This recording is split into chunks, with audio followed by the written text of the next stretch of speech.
Salut à tous l'équipe, j'espère que vous allez bien. On est de retour, nouvelle vidéo. On va parler de Dricus du Plessis vs Khamzat. Dricus du Plessis qui devrait annoncer potentiellement qu'il se retire du combat face à Khamzat Chimaev. Il doit être blessé, il y a pas mal de rumeurs qui sortent. Khamzat en a parlé, on en parlera pendant la vidéo. Euh, qui pour affronter Khamzat pour la ceinture? Est-ce qu'on ferait une ceinture intérimaire? Est-ce qu'on ferait la ceinture officielle? Est-ce que Nassour pourrait affronter Khamzat Chimaev pour la ceinture? On va parler de tout ça, les gars, comme d'hab. Likez, mettez-vous bien. On va discuter de tout ça entre potes, ok, comme d'hab. Donc, Dricus Duplessis qui a l'air d'être blessé. Il y a pas mal comment ça s'appelle, de gens qui en parlent, pas mal de journalistes, entre guillemets, qui en ont parlé. Sur Twitter, ça en parle beaucoup. Je vais vous montrer un peu ce qui se dit globalement. Donc là, je vous montre rapidement le compte Boxmag Boxmag qui a teasé ça, entre guillemets, qui a parlé de ça. Champion des 84 kilos de l'UFC, Dricus du Plessis est blessé. Son combat contre Khamzat Chimaev à l'UFC 317 semble compromis via Kenny. Ok, je connais pas du tout Kenny. Et Khamzat qui a tweeté derrière, ce gars est le plus gros imposteur en parlant de Dricus du Plessis. Donc, eh ben, on ne devrait pas avoir rapidement de combat entre Khamzat Chimaev et Dricus du Plessis. Je ne sais pas ce qui se passe. Dana White doit péter un câble. C'était un des combats qui pouvait sauver entre guillemets l'UFC. On attendait Ilia Topuria vs Islam Makhachev pour l'International Fight Week. Pour juin, on attendait ce combat Khamzat Chimaev vs Dricus du Plessis, le combat que tout le monde attend. Khamzat Chimaev qui va potentiellement enfin prendre la ceinture ou Khamzat Chimaev qui va enfin avoir sa première défaite. Voilà, on pouvait avoir les réponses. Est-ce que Dricus allait contrer la lutte? Est-ce qu'il allait faire durer le combat? Est-ce que Khamzat allait terminer son combat rapidement? Mais non, Dricus du Plessis s'est blessé. On ne sait pas. On ne sait pas ce qu'il a comme blessure. Globalement, je pense que c'est une grosse blessure. Tu vas faire des crêpes ce soir, t'en penses quoi? Ben vas-y, mange, fais-toi plaisir, frérot. Euh, Globalement, si il annonce être blessé pour le combat et qu'il veut se retirer du combat, c'est que c'est une grosse blessure. C'est pas une petite blessure, c'est pas il s'est fait mal un peu au doigt ou il sent qu'il a une tendinite à l'épaule. En général, on va quand on se blesse et qu'on annonce 2 mois avant qu'on va pas combattre, c'est que c'est une grosse blessure. C'est une grosse entorse, peut-être pas, je pense pas une fracture parce que c'est assez rare, ou peut-être fracture au niveau du visage ou de la main. Je sais pas, après quand même globalement, si tu te fais une fracture de la main ou même au visage à 2 mois du combat, c'est qu'il y a un problème au niveau des gants qu'ils ont utilisés et de l'intensité. La logique serait Khamzat contre Nassourdine, mais s'il n'y a pas la ceinture en jeu, ça se fera pas. J'espère qu'on va avoir Nassour Khamzat, pour moi ça serait la logique. Sweezy qui me dit l'UFC va faire Khamzat vs Strickland et Nassour vs Caio, je suis pas d'accord les gars, j'espère surtout pas. Peut-être qu'ils vont le faire, mais j'espère qu'ils vont pas le faire. Parce que Caio vs Nassour, Khamzat vs Strickland, pourquoi on donnerait Strickland une énième chance pour les gars, 3 title shots quand même, hein, dont 2 perdus. C'est bon Strickland, c'est bon. Allez, mets-nous des KO, fais-nous des gros combats et tu pourras potentiellement avoir ton title shot. Dana White va être obligé de mettre Frivola en main event de l'UFC 317. En tout cas, si Nassourdine Shimev, le gagnant est certain d'avoir son title shot. Non, mais les gars, je pense, après, je vais peut-être me tromper, mais je pense globalement que si Nassour vs Ramzat, ça sera soit ceinture intérim, soit ceinture officielle. Au bout d'un moment, Dricus n'est pas John Jones, Dricus n'est pas McGregor, Dricus n'est pas Pereira. Il ne peut pas se permettre de dire oui, non, je veux pas lâcher ma ceinture. Après, peut-être qu'ils vont faire une ceinture intérim, mais je trouve ça bidon personnellement. Moi non plus, je suis pas d'accord, mais tu sais que l'UFC cherche que les stats. Ouais, mais est-ce que ça fait vraiment rêver un Strickland Shimaev potentiellement? Parce que c'est vrai qu'ils sont un peu cherchés, mais pour Nassour, je trouve que c'est dur. Euh, Non, j'ai pas vu. Facile, facile, je regarderai. Je regarderai pourquoi ça dit quoi. Globalement, entre guillemets, si le combat il se fait, Khamzat vs Strickland, ok, ça va chercher, mais le combat ne vous fait pas rêver en termes de performance. Par contre, Nassour Khamzat, oui. Beta le mec anti-muslim vs le muslim originel de l'orga. Ouais, pourquoi pas. Il est vraiment blessé du Plessis. Ben, Khamzat en a parlé. Alors, est-ce que c'est vrai ou pas? Je sais pas. Mais je pense que si tout le monde en parle, c'est pas pour rien, quoi. C'est pas pour rien. Ouais, mais c'est normal, Québécois. Il y a John Jones dans la KT. Tandis que Dricus, ils ont pas besoin de le protéger, entre guillemets, Dricus du Plessis. Ils ont aucune raison de protéger Dricus. dans la catégorie. Globalement, c'est plus un mec comme Khamzat qui protégerait, entre guillemets. Mais moi, en tout cas, je suis grave déçu parce que j'attendais ce combat. J'attendais ce combat depuis un moment, ça fait un moment qu'on en parle. Khamzat, on dit oui, il combat pas, il combat pas. Et au final, quand tu peux avoir potentiellement un combat intéressant, ben, son adversaire se blesse. Pour moi, il faut qu'il trouve un adversaire. Pour moi, il faut qu'il fasse combattre en juin si c'était bon pour lui. T'es sûr que Nassour est ok d'affronter Khamzat, ils se connaissent, on l'a déjà vu ensemble quand Khamzat est là pour le fight d'Abou. Les gars, on parle d'une ceinture à l'UFC. Au bout d'un moment, ok, il s'apprécie, il n'y a pas de problème. Mais qu'est-ce qu'il fait, Nassour? Il va dire non, je veux pas qu'on s'affronte. L'UFC vont dire ok, vous voulez pas vous affronter? Ben, on va bien te faire galérer, on va te faire deux trois combats avant ton title shot. Deux trois combats, c'est potentiellement des risques en plus de perdre, donc potentiellement de perdre ton title shot. Ça fait un an et demi en plus d'attente. Et tu sais pas ce qui peut se passer en un an et demi. Je pense que ça devait se faire pour juin. Il est vraiment blessé. C'est pas officiel, mais Hamzat en a parlé. Il y a pas mal de gens qui en parlent de cette blessure, donc je pense pas. Pour un main event de numéroté, ils ont besoin d'une ceinture, je pense. Donc Nassourdine Chimaev pour ceinture intérimaire pour sauver le main event de l'UFC 317. J'espère que ce sera pas une ceinture intérimaire, mais bon. En vrai, ça les dérange pas plus que ça de s'affronter, je pense. Je pense aussi, les gars, ils s'apprécient, mais c'est pas non plus les gars des potes. Ils traînent pas ensemble et tout. Ils se sont vus plusieurs fois, c'est tout. Il n'y a pas non plus. C'est pas les potes, les bros. Et en plus, les gars, et c'est pas pour créer la discorde ou pas du tout. Ou- il y en a un, c'est un Dagestanais, il y en a un autre, c'est un Tchétchène. C'est pas comme si c'était deux Dagestanais ou deux Tchétchènes. Ça n'a rien à voir à ce niveau-là, quoi. Donc, c'est des gens, je pense, qui s'apprécient, qui se respectent, mais c'est pas du tout les mêmes combattants. Maintenant, on vote. Allez, on fait un vote, les gars. On fait un petit vote. On va faire l'homme au vote. On va faire je coupe le son, là. Alors. Faudrait que je te mette québécois. Tu sais l'utiliser, être modérateur ou pas? Alors. Khamzat vs. Les gars, Khamzat vs Nassour, vous voyez qui gagnait? Je sais pas si je peux faire un vote sur TikTok. Je sais pas si je peux faire ça sur TikTok, les gars. Dites-moi ce que vous en pensez. Est-ce qu'on peut faire des votes sur TikTok ou pas?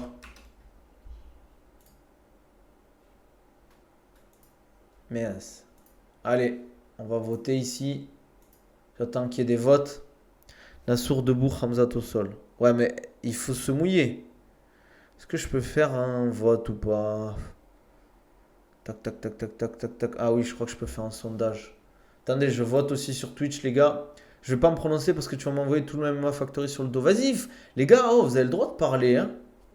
Sondage rapide. Euh, Bon, Khamzat, c'est. Ah non, attendez, je vais faire différemment sur TikTok. Attendez, les gars. Ils ont qu'à venir sur Twitch aussi, eux, mais ils sont feignants, les gars. Ils sont feignants. 5 minutes, on va faire. Attends, mais on peut pas modifier là? C'est des fous, eux. Ah ouais, on peut pas modifier quoi. On peut pas modifier les questions, putain, c'est relou ça. Tac, tac, tac. Moi, je vais faire différemment alors. Bon, si vous mettez le smiley qui sourit, c'est Khamzat. Le smiley qui pleure, c'est Nassour, les gars. Voilà. C'est simple, comme bonjour. Je suis le seul à voter pour Nassourdine. Ben, je crois que ouais, frérot. Si Duplessis est vraiment blessé, c'est Khamzat Nassour pour la ceinture intérimaire, je pense. Ok. Ah ouais, c'est serré entre Nassour et Khamzat sur Twitch, sur TikTok. Chimev vs Dricus Duplessis pour octobre. Bah, pour 2026 aussi, les gars. Nassourdine gagnant par TKO round 3 ou 4. Ah ouais, c'est quoi l'MC Nabil, il n'y avait pas avant. C'est pour Nutrimuscle. Complément alimentaire, frérot. Les gars, on a dit Khamzat, c'est celui qui sourit. Mettez le smiley qui sourit. Et Nassour, c'est le smiley qui pleure. Ça veut dire si vous pensez que Khamzat va gagner, smiley qui sourit. Sinon, c'est Nassour. Mais en soi, il n'y a pas eu de date annoncée. Le combat, il n'était pas 100% officiel. Ouais, mais il y avait de très fortes chances que ça se fasse. Clipper, je vous ai annoncé Khamzat vs Strickland et Nassour vs Kayou. Les gars, vous pouvez clipper, les gars, hein. Ce serait tellement frustrant une ceinture intérimaire pour Nassourdine si par miracle il bat Shimaev, j'avoue. Mais bon, au mieux ça que rien. En vrai, tu bats Shimaev, tu as une ceinture intérimaire, t'as un statement de fou. T'as un statement de fou. Les gars, c'est un truc de fou, les gars. Cardio de Chimaev, HS à la fin du round 2. Nassourdine a juste à survivre au sol de Chimaev au round 1. Ouais, mais c'est pas non plus. Nassour, c'est pas un mec endurant non plus. C'est un mec puissant comme Chimaev. Ils ont les mêmes profils. Ils ont les mêmes profils. Enfin, les mêmes profils. C'est des gens qui sont explosifs et puissants. C'est pas des gens qui sont endurants.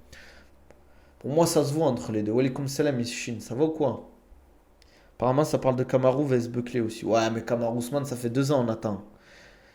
Walaikum salam, 1m78, 84 kg, 2000 calories, c'est bien pour sécher. Ça dépend de ce que tu fais dans ta journée. Et fais pas l'aveugle là. Qu'est-ce qu'il y a, Chabor? Tu m'as dit quoi, frérot? J'ai pas compris. Qu'est-ce qu'il y a? Autant attendre Rikus Shimaev et prendre le gagnant, mais vas-y, faut attendre des mois et des mois. Ouais, Nassour, il peut pas attendre indéfiniment, les gars. Si à part Hamza Rikus, c'est pas non plus Islam Toborah, c'est fiasco pour l'UFC. Je suis d'accord avec toi, Apollo. Gros fiasco là. Parce que c'est les deux combats que tout le monde attend. Aspinal John Jones, ben, on n'a toujours pas d'infos. Globalement, là, l'UFC, il faut qu'il se bouge. Il faut qu'il se bouge. Là, si on a passé 3 combats rapidement, pour moi, ça aurait été stylé qu'ils nous fassent. Mais Ilia Topuria, soit en juin, soit en juillet contre Makhachev. Juin, Khamzat. À la limite, septembre ou août, John Jones vs Aspinal. J'espère que c'est fait avec la blessure. J'ai pas l'impression parce que tout le monde en parle, les gars. Je sais pas. En tout cas, dites-moi ce que vous en pensez, vous, les gars. Mais c'est chaud, hein. C'est chaud, hein. En tout cas, au niveau des votes, Khamzat, 60% sur Twitch, 40% pour Nassour et sur TikTok c'était quasiment tout le monde. Walaikum salam frérot, ça va ou quoi Distinct? C'était principalement Khamzat aussi. Pour moi, Makhachev vs Topuria, l'UFC va pas le faire parce que si Topuria se fait éteindre, tu détruis complètement potentiellement énorme pour la KT. Ouais, mais tu fais quoi alors? Khamzat va tuer Dricus, cherchez pas midi 14h les gars. J'aime bien quand vous faites des avis tranchés les gars, sans pitié. Toi, tu vois Nassour gagner, perso, je vois aucun monde où il bat. Moi, j'ai voté Khamzat. Pourtant, je kiffe Nassour, les gars. Après, je dis pas que Nassour peut pas gagner, attention. Mais si je dois miser ma maison, je mets Khamzat. Même s'il faut pas parier ni mettre de l'argent, les gars. Je pense que Khamzat peut tuer Nassour, mais pas Dricus. Comment ça, Apollo? Développe, les gars. Je veux vos argumentaires, les gars. Ne sortez pas vos takes comme ça sans argumenter, les gars. C'est pas la force. Nabil, t'as vu le film Interstellar? Bien sûr. Nabil, s'il te plaît, fais une vidéo compilée pour dire que la nutrition dans l'Afrique de l'Ouest fait partie de leur génétique. Pourquoi c'est... Ah ouais, c'est détaillé, Ben Arfa, hein. Pourquoi tu veux que je parle de ça? Les gars, buvez de l'eau. Gourde filtrante, vous avez vu ça? Les gars, au lieu de boire de l'eau remplie de caca qu'il y a dans l'eau minérale. Ah, c'est de la patate. Mais regarde-le sur un bel écran parce que tu en as déjà parlé, mais vite fait, j'étais d'accord avec toi. Vas-y, ben, je ferai une vidéo, mais il faudrait que j'invite un spécialiste de la nutrition ou de la génétique à ce niveau-là. Ben Arfa, il a fait un prompt comme si Nabil c'était ChatGPT. Je te jure. Bon, l'UFC espère que JDM bat Belal pour faire Makhachev vs JDM. Les gars, Belal va atomiser Jack Della Maddalena, les gars. Moi, je vous le dis. Parce que les gens aiment trop dire, ouais, les Noirs sont forts, ouais. Ah ouais, t'es raciste, Ben Arfa, un peu bizarre. Bizarre ce que tu dis, un peu, hein. Non, je rigole. Qu'est-ce que je voulais dire? Enfin, contre Dricus, je vois Dricus se relever à chaque fois avec sa force et endurance, un peu comme Kamaru qui a résisté au takedown au deuxième round contre Khamzat, ensuite il a fatigué Khamzat sur 5 rounds. Ouais, mais Apollo, les gars, ne comparons pas le niveau de lutte de Kamaru Ousmane qui vient de la lutte universitaire. Attention, c'était pas un lutteur universitaire d'exception, mais à Dricus du Plessis qui vient pas du même niveau en lutte. Ça n'a rien à voir le niveau de Dricus en lutte. Je parle techniquement. Même si physiquement c'est un monstre, techniquement ça n'a rien à voir la lutte de Dricus et de Kamaru Usman. Quelqu'un te regarde derrière là. Mais qu'est-ce que tu me racontes, NMK? T'es fou toi? Mais ils prennent pas en compte qu'ils mangent ripoulet depuis 100 ans. Les gars, je sais pas si vous avez déjà mangé du riz John John, mais c'est de la patate. C'est de la patate le riz John John. Les gars, mangez du riz John John. Tu veux dire que celle de Kamaru est mieux techniquement? La lutte de Kamaru Usman est largement meilleure que la lutte de Dricus du Plessis. Techniquement, Dricus il est nul partout, mais je sais pas comment il gagne à chaque fois. Il est pas nul, en fait. En fait, c'est juste qu'en termes de beauté, d'esthétique, c'est claqué ce qu'il propose. Mais c'est pas nul ce qu'il fait, en fait. C'est juste que ça marche bien.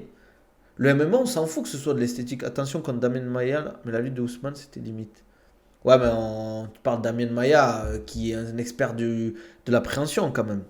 Merci Ben Arfa pour la force. Je sais pas combien tu m'as donné. Ah ouais, Ben Arfa, je vais te faire une vidéo rien que pour toi alors. Merci frérot, ça fait plaisir. Sympa la force pour les roses. Comme ferait l'autre. Ils sont fous ces gens. Ah ouais, maintenant c'est les casques. Ah ouais, t'abuses Ben Arfa. T'abuses frérot. Mais j'avoue que la petite casquette c'était pas mal. Dricus il est juste très fort physiquement. Mais vas-y, je te ferai la vidéo Ben Arfa. Avec plaisir, tu veux que je te fasse un petit format, un petit long format demande, c'est la maison qui fait. Dricus, il est juste très fort physiquement, sinon technique, c'est vrai qu'il est pauvre. Mais en fait, il faut comprendre que la technique, qu'est-ce que c'est pour vous techniquement? C'est un crochet bien placé ou c'est un crochet qui est stylé à voir visuellement? Parce que si ton crochet, il couche le mec ou qu'il fait des dégâts, on s'en fout qu'il soit bien placé. L'objectif, c'est qu'il faut qu'il soit efficace. Vas-y, reteste la casquette Ben Arfa pour voir. Ok, si tu veux, je ferai les deux. Merci beaucoup mon frère parce que je débat avec beaucoup de potes à moi qui veulent pas la nutrition. Ah, c'est sûr qu'après la nutrition ça joue beaucoup. Plutôt crochet, hypercute. Bah crochet tu peux en mettre plus souvent, hypercute c'est dur à placer en vrai un hypercute. Même Aliskirov il dit qu'il soutient Ramzat mais il a dit il faut faire gaffe à Dricus et l'impression il est respecté par les Daghestan. Parce que les gens ils savent que Dricus est fort. La lutte de Ramzat est très fluide, c'est très technique et beau à voir, c'est clair. Entre un Éthiopien noir et un Sénégalais noir ça n'a rien à voir. Mais c'est... Je vais en parler. Ah ouais, beau gosse là. La casquette, c'est une dinguerie. En gros, pour faire simple, quelle est la différence entre l'Afrique de l'Est et l'Afrique de l'Ouest? L'Afrique de l'Ouest, il y a déjà bien évidemment la nutrition. Ok. Là, la nutrition, c'est clair. Beaucoup de nutrition à base de riz, carottes, patates douces, poulet, poisson, etc. Ça, c'est de la nutrition de sportif. Ok. Cette nutrition, on va pas se mentir, elle aide beaucoup génétiquement à développer des corps puissants. Parce qu'en gros, tout ce qui est fruits à racines, type carottes, patates douces, manioc, c'est des fruits qui ont un gros pouvoir anabolisant. C'est-à-dire qu'ils créent de la masse musculaire, qui créent de la puissance. Le riz, ben, carburant pour la patate, tout ça, pareil, patate douce, pareil. Voilà, igname, la base, exactement, Suzy, tu connais. C'est de la patate, c'est comme si tu mettais du carburant, du bon carburant, tu vois. Tu mets pas du samplon 95, tu mets du samplon 99-100. C'est tu vois. Et le truc, c'est que tout ce qui est éthiopien, kenyan, ils vivent sur des hauts plateaux et à la culture de l'endurance. Donc génétiquement, déjà, c'est des gens fins. Ils vivent sur des hauts plateaux, donc le cardio, il marche beaucoup, etc. Tandis que mais en Afrique de l'Ouest, génétiquement, c'est des gens qui sont très puissants. Et il y a aussi un truc qui est à prendre en compte. Et ça, il y a des études qui sont sorties. Il y a la génétique, l'épigénétique. Euh, Pourquoi, globalement, et c'est dur ce que je vais dire, les gars, attention, hein, je ne cautionne pas du tout et tout. Pourquoi euh, comment ça s'appelle, les Anglais, les Portugais, etc., euh, ils ont ramené beaucoup d'esclaves noirs de l'Afrique de l'Ouest. Pourquoi ils sont retrouvés en Haïti, on les voit dans plein de pays, etc. C'est globalement parce que c'était des gens forts, entre guillemets, c'était des gens forts. Donc pour l'esclavage, ils avaient besoin de gens forts, résistants, etc. Ouais, je suis le préparateur de Baki, ouais, exactement. Il y a ça aussi. Et en fait, globalement, génétiquement, en fait, il y a des peuples comme ça, en fait, forts. Comme les peuples qui vivent en Géorgie, en Russie, entre guillemets, où il y a de la montagne. En général, les peuples des montagnes, c'est des gens forts, pareil. C'est des gens qui sont très forts, pareil, en Afrique centrale, tu vois, au Congo, etc. C'est des gens qui sont physiquement très forts, très puissants. C'est de la génétique, ça. C'est comme ça. Comme au Japon, ou en Chine, ou en Corée, c'est des gens qui ont des physiques particuliers. Voilà. Il y a aussi le fait. Non, mais attention, en Chine, j'ai pas dit que ça. J'ai dit qu'il y avait plusieurs paramètres. Il y avait la nutrition, il y avait la génétique, l'épigénétique, comme les gens des îles. Les gens des îles, Wallis et Futuna, tu vois, les mecs, c'est des forces de la nature. Ouais, je serai à Paris le 16. Euh, Qu'est-ce que je voulais dire? C'est des gens qui sont très forts physiquement, qui sont gras, etc. Il y a comment ça s'appelle? L'endroit où tu vis, la région, d'accord? La région. La difficulté aussi. Est-ce que c'est comment ça s'appelle? Des zones où c'est très difficile à vivre. Il y a l'accès à l'eau, l'accès à la nourriture facile, entre guillemets, quand j'ai une nourriture facile abondante, D'accord? Si tu vis à un endroit proche de la mer avec beaucoup de poissons, etc., où tu peux facilement cultiver, c'est beaucoup plus facile de bien manger, de créer des, comment ça s'appelle? Voilà, c'est ce que je dis, Suisse, ils ont des sols riches. Si tu vis par contre au beau milieu du désert, eh ben, au milieu du Sahara ou au milieu de la région d'Arabie, c'est différent, ok? Il y a aussi pas mal de paramètres, l'alcool, d'accord, l'hygiène de vie, la façon de vivre, etc. Euh, Comment ça s'appelle? L'accès aussi, on va pas se mentir. Bon, là c'est plus récent, mais l'accès à la nourriture transformée industrielle. Après, ça commence à changer hein, maintenant. Je dis pas qu'en Afrique, il n'y a pas de. Attention, hein, je dis pas qu'en Afrique, ils vivent dans la cambrousse. J'ai pas dit ça. Mais c'est arrivé beaucoup plus tard et la nutrition est différente. Ce que je veux dire par là, en Angleterre, en France, il y a eu. Il y avait des gens qui sont forts. Il y a des gens qui sont forts. Tu vois, d'ailleurs, tu vas voir les gens de la montagne, c'est des gens forts. Tu vas voir des gens dans les Alpes, les Pyrénées ou encore, c'est des gens forts. Puis on est complètement parti. Mais ce que je veux dire par là, c'est qu'il y a pas mal de paramètres. Mm, mm, mm.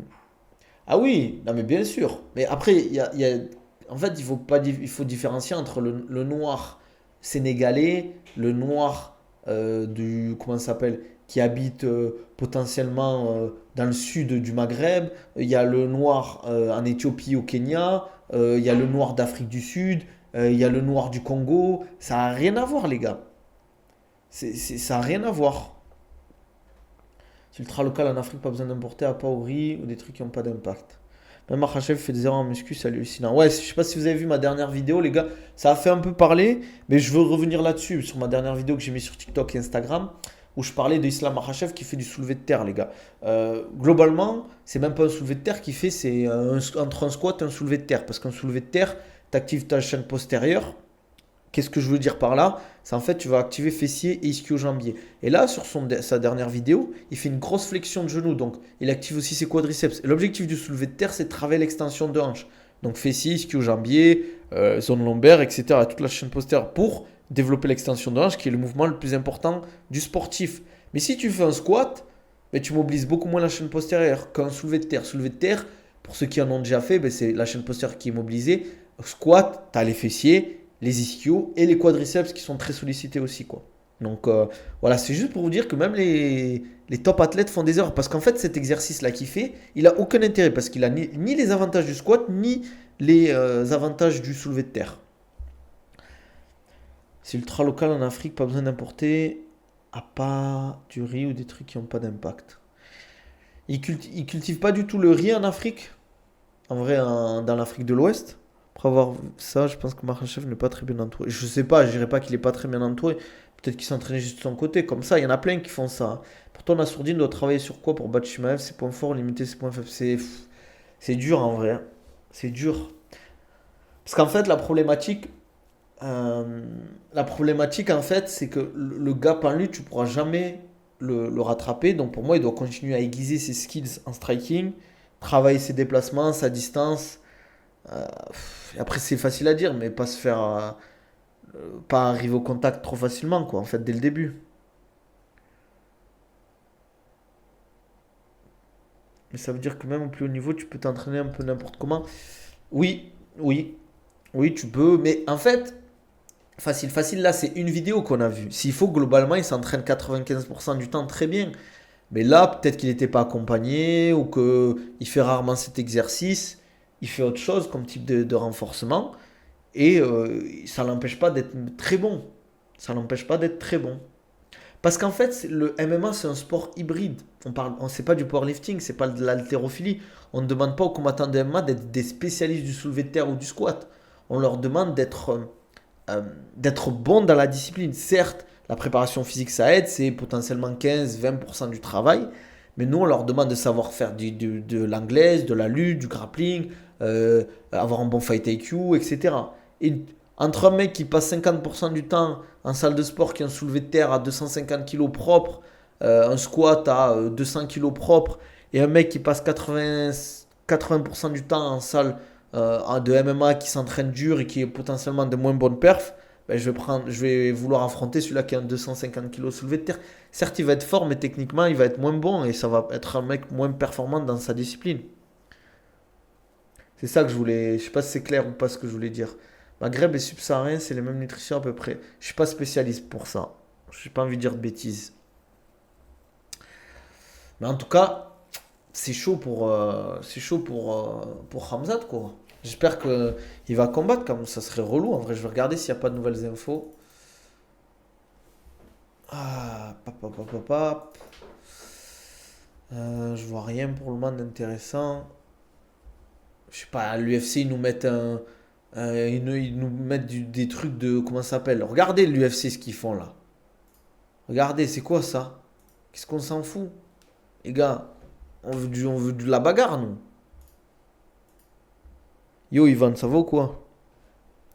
T'as écouté l'interview de Toporek chez Joe Rogan? Il est vraiment teubé, ce type. Il croyait que le surnom de DJ c'était Mikey Mouse. Mikey Moo. Il dit que des conneries. Joe Rogan lui demande: tu fais quoi en temps libre? Il dit: je fais full livre. Quand Joe lui demande le dernier livre qu'il a lu, il y a un blanc de 20 secondes.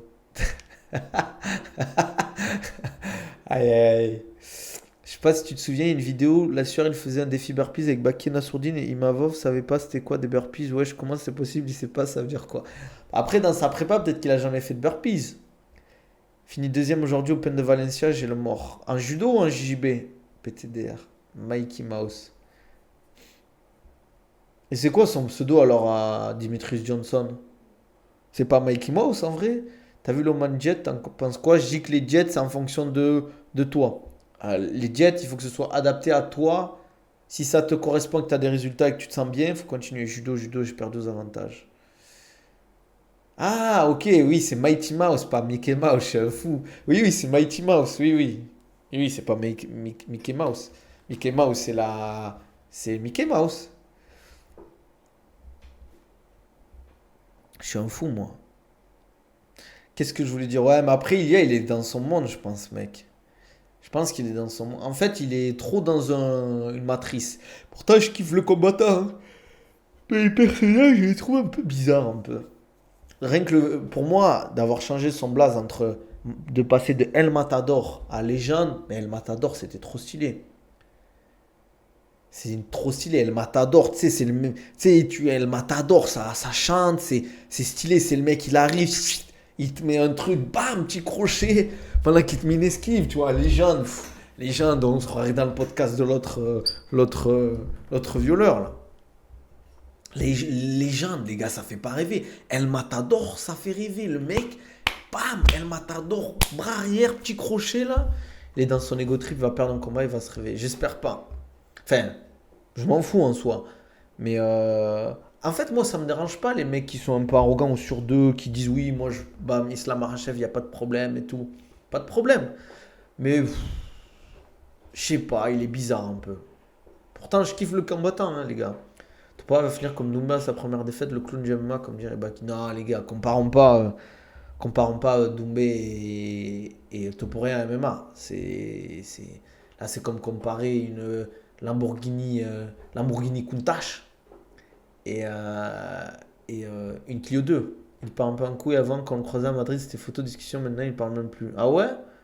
Ah ouais, il abuse le frérot Topuria. Il abuse le frérot là. Mais bon, après, c'est comme ça. Des fois, si tu gères mal le succès, c'est compliqué, hein, les gars, hein. Je vais regarder déjà la Lamborghini Countach, s'il y en a en vente encore. Putain, ça date, hein. Waouh! La voiture de l'époque. Une belle Clio 2. Il y a un passage intéressant où il explique qu'il s'entraîne jamais MMA, il fait que des spécifiques, il s'entraîne full MMA que pendant les camps. Ouais, j'ai vu passer ça, ouais. C'est depuis qu'il dort dans un caisson. Je sais pas si ça sert à quelque chose en vrai le caisson. J'ai regardé pas mal d'études et je crois que ça a peu de résultats significatifs pour le temps que tu y passes en fait. Son entourage sont chelous, ils veulent qu'il parte, ciné, etc. Tous les 3 jours, on le voit à la télé ici dans des podcasts. Ah, après peut-être qu'il veut faire un maximum de thunes, hein. On verra si ça va lui porter préjudice. Déjà, il monte de KT. En général, monter de KT, surtout dans des KT aussi compétitifs, c'est chaud, hein. Ben, c'est un effet au moins placebo, le caisson, non? Ben, potentiellement, mais tout est un effet placebo si tu y crois, Anthony. Je dis pas que ça n'existe pas. Mais c'est comme dire oui, ben, je vais prendre la créatine, ça va marcher. S'il prend Islam, il va se faire tuer. Je sais pas en vrai. Je pense que ça peut être un combat engagé. Pourquoi il pourrait pas faire ce qu'a fait Volkanovski. Après, tu fais Volkanovski-Makhachev, potentiellement Makhachev le tabasse 9 fois sur 10, tu vois. Et pareil pour Topuria Islam. Moi, je dis monter de KT, maintenant c'est dur. Maintenant c'est dur. Après, s'il a plus le choix vis-à-vis du poids, je peux comprendre. Je peux comprendre. Aussi, il explique ses cuttings, c'est intéressant. Par contre, il dit qu'Orkan il est à 80 kilos, c'est pas ouf. Makhachev il est énorme comparé à du coup. Après, je pense Makhachev il est à 85, 86 kilos grand max. J'ai trop hâte du tout pour Islam. Doumbé a gagné 80 000 euros pour son émission. Il ne reviendra jamais à MMA. Je ne pense pas malheureusement qu'il y aura une revanche Baki Doumbé. On verra. Baki a dit je donne 65% pour Makhachev, 35% pour Topuria. J'avais vu passer une étude sur l'arthrose au genou. Un groupe placebo avait juste la cicatrice. Un groupe avec la vraie opération. Le groupe placebo avait de meilleurs résultats. Attends, j'ai vu passer une étude sur l'arthrose du genou. Un groupe placebo avec juste la cicatrice, un groupe avec la vraie opération, le groupe placebo avait de meilleurs résultats. Ouais, mais c'est logique, non? Mais qu'ils n'avaient pas d'arthrose au genou, non? Ou j'ai mal compris?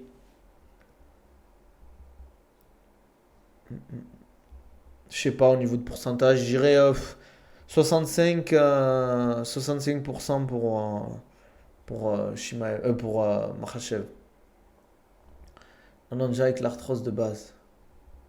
Oui, après, bien sûr que l'effet placebo, ça marche, mais c'est pas, ça fait pas non plus. Attention, parce qu'en fait, faire attention avec les études, faut voir comment ça a été mis en place déjà. Il faut voir le nombre de personnes, le groupe contrôle, etc. Il y a plein de paramètres à prendre en compte. C'est ça que je veux dire. Mais je dis pas que c'est faux, que l'effet placebo, oui, oui, ça a été prouvé, etc. Ça, il n'y a pas de problème, hein.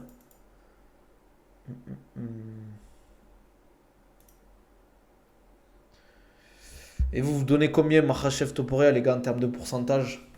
Vous voyez qui gagnait? Buvez, les gars, ça fait du bien.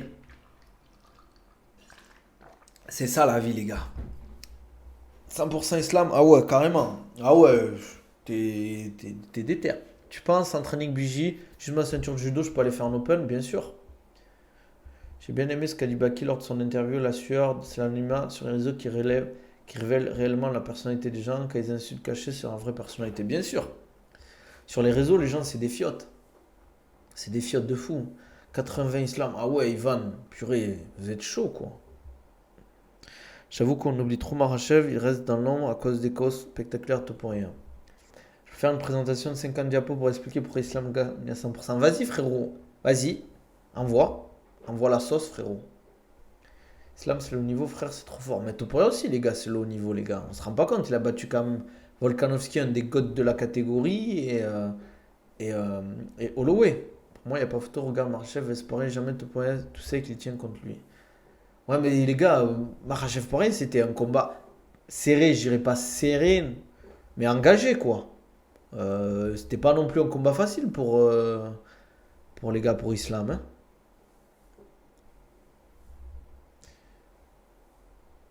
Bon, on verra bien d'ailleurs. En vrai, je rigole, je pense que c'est un solide 60-40 parce que c'est la division d'Islam. Si. Ouais, bah après, ça n'a rien de dire d'ici. En vrai, je dis ça, mais j'allais dire. Si Topuria, par exemple, c'était un lightweight naturel, juste à l'expérience, Islam le tue. Ouais, je sais pas, on verra, hein. En vrai, tant que le combat il se fait pas. Moi, en fait, c'est plus sur la partie lutte grappling. Je pense que, en vrai, je dis pas qu'il est nul, le tout pour rien. Je pense que c'est un très bon ceinture noire, etc. pour du MMA. Mais je pense que le gap de niveau entre Islam Makhachev physiquement et techniquement, sur l'appréhension, le judo et le sol, il y aura quand même une bonne différence, quoi. Ouais, il vient du grappling, mais ça n'a rien à voir le MMA, les gars. Le MMA et le grappling, c'est pas du tout le même sport. Imavov, Shimaev, c'est possible, fort possible, Ryan même. Fort possible, les gars. Les gars, n'hésitez pas à vous abonner comme d'hab, liker, donner de la force, les gars. Faites pas les crevards. Comme on dit, sympa la force. La force, c'est gratuit, les gars. Ce qu'a fait Makhachev à Charles, non, zéro chance pour Topuria, c'est vrai. Makhachev 1m78, Topuria 1m70. Ouais, mais Holloway, je pense que Makhachev est beaucoup plus grand, hein. Je pense pas qu'il fasse qu'un 1m78, Makhachev. Attendez, je vais regarder Islam, Makhachev. taille. Ah ouais, 1m78. Mais je pense pas que c'est sa vraie taille. En vrai, j'ai l'impression qu'il a l'air beaucoup plus grand, non? Et je pense que Topuria fait pas 1m70, les gars. Je pense qu'il est plus petit, globalement. Tu penses que KO peut passer avant Imavov pour combattre Shimaev? Non, les gars, faut pas déconner non plus. Bon, les gars, on va s'arrêter là. Euh, Comme d'hab, les gars, likez la vidéo, abonnez-vous, ça fait toujours plaisir. Si vous voulez un suivi ou un programme personnalisé, n'hésitez pas à me contacter en DM sur mes réseaux Insta, Twitter, TikTok. Je fais aussi des appels. Si vous voulez réserver un appel, n'hésitez pas. Vous avez le lien en description YouTube. Comme d'hab, les gars, abonnez-vous. Si vous voulez, toujours pareil sur les programmes, etc. Préparation physique, prise de masse, perte de poids, retour de blessure, remise en forme. N'hésitez pas à me contacter. N'hésitez pas aussi à me follow, donner de la force. Likez la vidéo, dites-moi ce que vous en pensez de tout ça. Nassour, Shimev, de la blessure de Dricus, de ce qu'on a dit entre Islam et Topuria. Euh, voilà, n'hésitez pas à en parler. Euh, voilà, n'hésitez pas à me dire ce que vous en pensez, je veux vos avis. N'hésitez pas à mettre les notifications. Et on se dit à la prochaine, demain ou potentiellement après-demain, petit stream. Et likez mes dernières vidéos, ça fait toujours plaisir. C'est gratuit la force. Allez.